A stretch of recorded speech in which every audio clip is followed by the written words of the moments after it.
Welcome to TV Aga Channel. Action. Assalamualaikum warahmatullahi wabarakatuh. Kita ketemu lagi di TV Aga. Inilah hal-hal menarik dan unik yang terjadi yang dialami oleh Voice of Baceprot selama 10 tahun perjalanan karir mereka. Oke, langsung kita mulai. Let's go. Pertama kali Voice of Baceprot mengikuti festival band dan mereka menjadi juara 1. Tapi pesertanya hanya 2. Karena dilarang untuk latihan, Siti pernah dimasukkan ke kamar mandi dan dikunci dari luar, alias Siti dikerem di kamar mandi.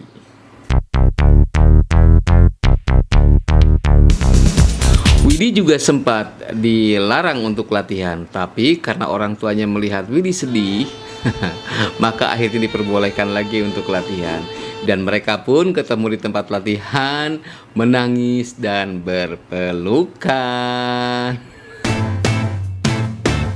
Waktu VOB sedang latihan di sekolah, guru-guru merasa berisik. Waduh, ini anak bikin pusing, bikin gandeng wae, mungkin begitu ya. Akhirnya colokan listriknya mereka cabut dan cep, saat itu juga listrik mati. Kalau VOB mau ikutan festival, maka mereka harus naik angkot kan. Nah, biar bayarnya murah, mereka pakai seragam sekolah. Lagi sekolah kek enggak kek, pokoknya pakai seragam sekolah agar bayarnya murah.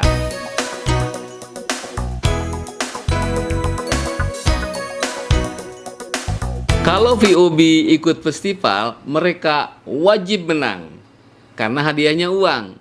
Nah, kalau mereka tidak menang, maka mereka tidak punya uang untuk ongkos pulang. Luar biasa. Tapi alhamdulillahnya menang terus.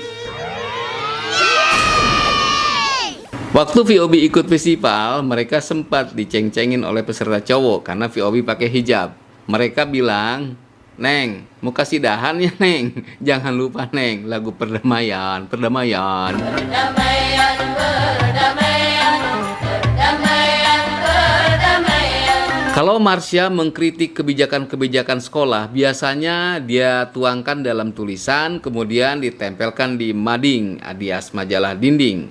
Tapi nggak lama kemudian tulisannya langsung hilang. Biasanya kalau guru lagi malas, menyuruh satu murid ke depan, kemudian menulis apa yang tertuang dalam buku di papan tulis dan murid-murid yang lain mengikuti. Seperti begitulah. Nah, pada saat itu Marsha protes. Dia tidak mau nulis. "Kunaon Marsha, mana yang nggak mau nulis?" kata gurunya.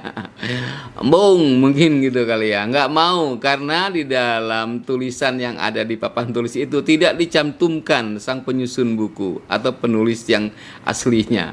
Sehingga Marsha menganggapnya itu sebuah plagiat. Pernah kejadian Marsha telat masuk sekolah. Maka Marsha dihukumlah oleh guru itu, disuruh lari-lari di lapangan gitu ya, kemudian nyari semut dan sebagainya. Ketika Marsha sedang dihukum, tiba-tiba ada guru juga yang telat. Lalu Marsha protes, "Kok dia nggak dihukum? Saya dihukum. Harusnya sama-sama dihukum dong, karena sama-sama telat." Betul juga Marsha. Pernah satu kejadian VOB diundang tampil di acara hajatan, entah sunatan kalau nggak salah ya. Tapi setelah tampil mereka tidak dibayar sama sekali. Mereka hanya dibayar dengan makan. Alhamdulillah buat mereka bisa makan gratis. Aduh, humble banget.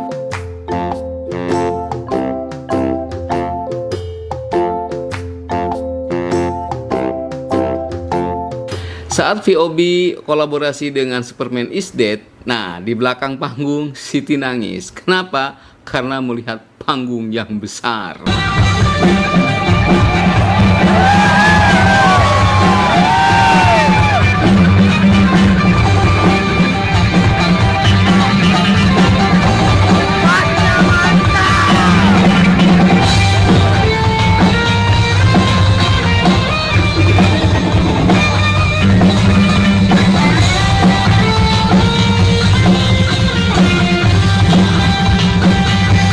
Waktu VOB mau pergi ke Amerika karena undangan dari Global Citizen, tapi akhirnya tidak jadi karena visanya tidak terkejar.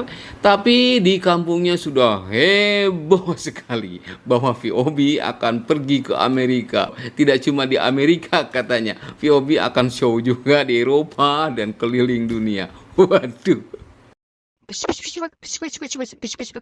Ketika VOB pertama kali muncul di TV, di kampungnya langsung heboh. Dan masing-masing keluarga Marsha, keluarga Widi, dan keluarga Siti terkenal lah di situ, menjadi selebritis.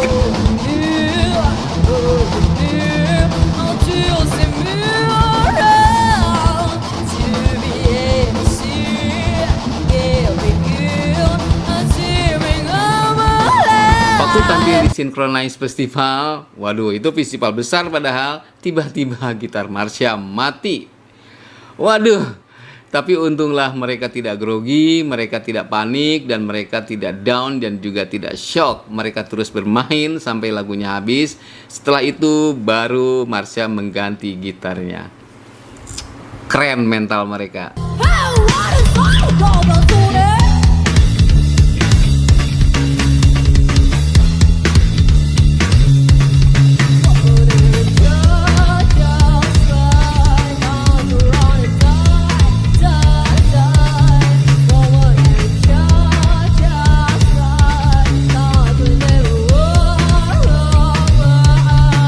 Ketika VOB tampil di salah satu TV nasional, mereka menceritakan bahwa mereka sulit sekali mendapatkan izin dari sekolah. Entah itu izin tampil show gitu ya, ataupun izin untuk pergi ke stasiun TV. Nah, disitulah Siti paling keras berbicara. Nah, setelah acara itu ditonton oleh sang kepala sekolah, akhirnya besoknya Siti dipanggil ke ruangan kepala sekolah dan langsung dimarahin. Kepala sekolah bilang, "Kamu mah ya dipoyok, dilebok," katanya.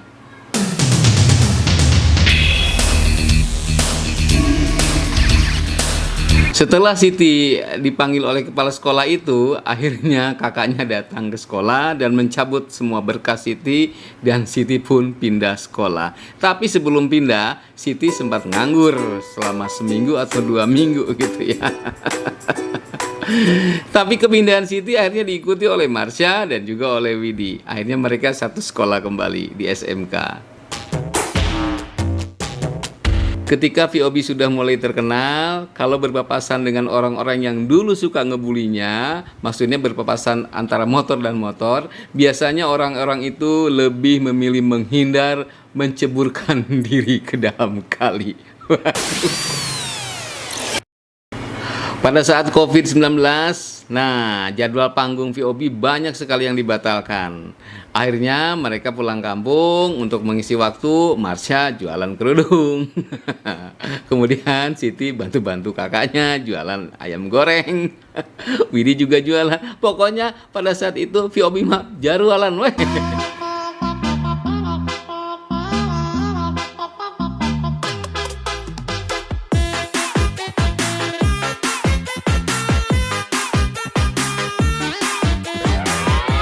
Awal-awal mereka pindah ke Jakarta, mereka kan tinggal di apartemen ya. Nah, Widi itu kangen terus sama orang tuanya. Malum lah baru aja berpisah. Tapi ketika Widi telepon, malah mamanya yang bosen diteleponin Widi. "Enggak, Widi, mama sibuk, tutup teleponnya." Cenah.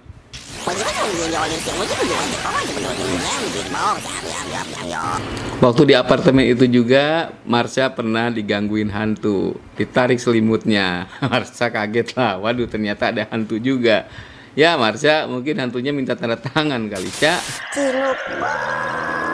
Pertama kali VOB manggung di luar negeri yaitu di Bangkok di Thailand. Nah, pada saat itu ada kejadian ketika mereka sedang asik-asiknya tampil, tiba-tiba polisi Thailand datang dan mereka disuruh pindah karena dianggap berisik.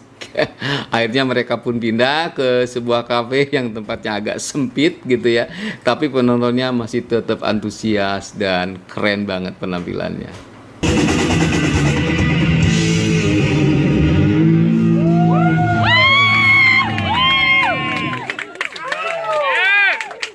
Ketika pertama kali VOB tur ke Eropa, ada satu kejadian menarik.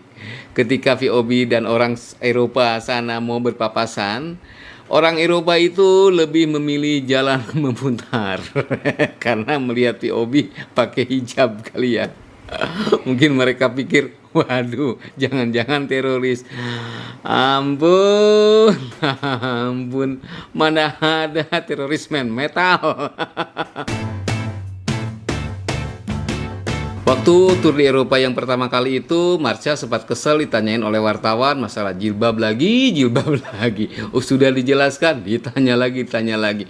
Akhirnya Marsha mengungkapkan kesalahan itu di atas panggung. Dia bilang bahwa memangnya saya mau kesini mau fashion show apa? Kita mau main band, euy. So before the show, we got some interviews, and that's one thing that made me shocked. All of them mostly ask me about our hijab. And you know what? It makes me feel like I'm coming here for fashion show.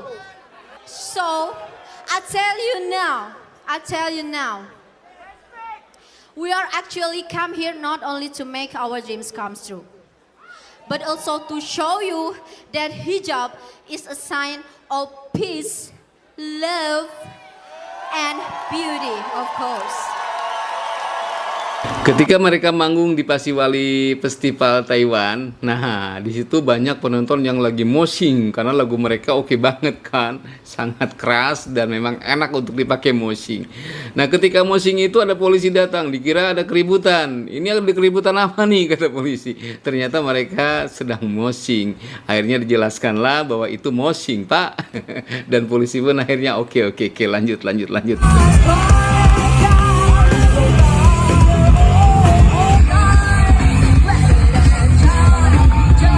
Ketika VOB tampil di Republik Ceko di acara Colors of Ostrava, nah ada sebuah band Ceko, band metal cewek juga, namanya The Agony, ternyata sangat suka dengan VOB.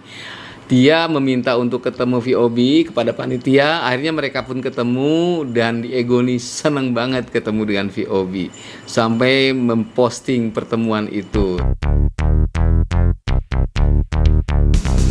Ketika VOB tampil di Pekan Raya Jakarta, pada saat itu tiba-tiba Widih nangis karena ditonton oleh orang tuanya. Waduh, luar biasa ini. Karena gini, Widih itu sudah lama sekali mendambakan pingin orang tuanya ngeliat atau menyaksikan dia tampil di atas panggung. Nah, baru kali inilah terlaksana. Ada ibunya Widih, ada apa?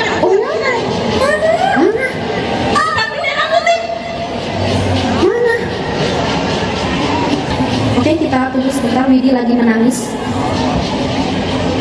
Soalnya aku nggak pengen. Ya.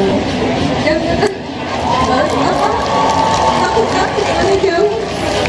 Ya. Terus ini perawatannya aku takut. Oke lah. Ini kerjaan siapa ya? Awas ya. Jahat banget, nggak kasih tahu. Ketika VOB selesai tampil di acara Head in the Clouds di Los Angeles, Amerika, mereka diwawancarai kan. Nah, ketika Widih ditanya pakai bahasa Inggris, dijawab pakai bahasa Sunda. I was watching you when you were playing your bass. You did a few licks that were incredible, but I can see that you were super excited about it too because you had the biggest smile after you did the licks. What is your process with your bass lines, especially for this album? How did you go about it, and how did you do something different? Do you have any inspiration with your bass? Yeah, I just lomba latihan.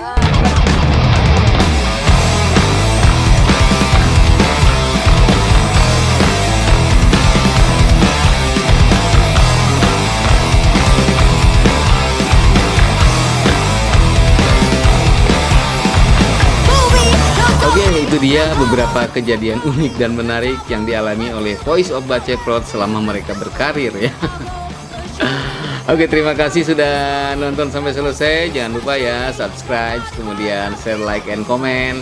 Yang sudah subscribe saya doakan semoga dimudahkan rezekinya, dipanjangkan umurnya, dan dimudahkan segala sesuatunya di dalam hidupnya.